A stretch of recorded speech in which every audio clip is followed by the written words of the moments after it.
গণহত্যাকারীদের দ্রুত গ্রেপ্তার করে বিচারের আওতায় আনাসহ 5 দফা দাবি জানিয়েছে বৈষম্যবিরোধী ছাত্র আন্দোলন। শহীদ মার্চ শেষে বৃহস্পতিবার সন্ধ্যায় কেন্দ্রীয় শহীদ মিনার থেকে এইসব দাবি জানানো হয়। আবুল কালাম আজাদের রিপোর্ট।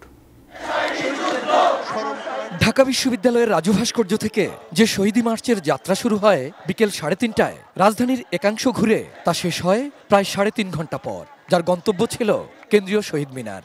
বৃহস্পতিবার সন্ধ্যা 7টার দিকে ছাত্র জনতার ঢল নামে সেখানে। স্লোগান মুখর মিছিলে ছেয়ে যায় পুরো শহীদ মিনার এলাকা।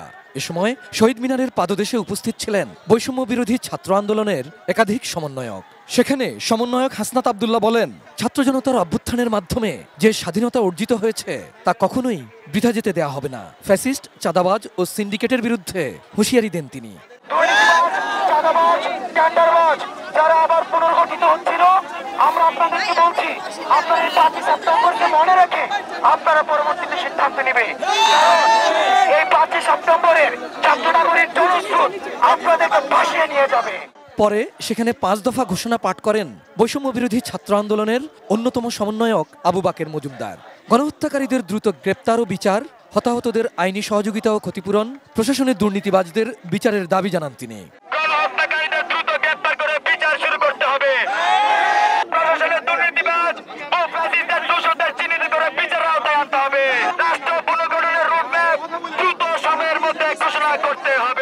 Abul Kalam Azad, ATN news, Dhaka.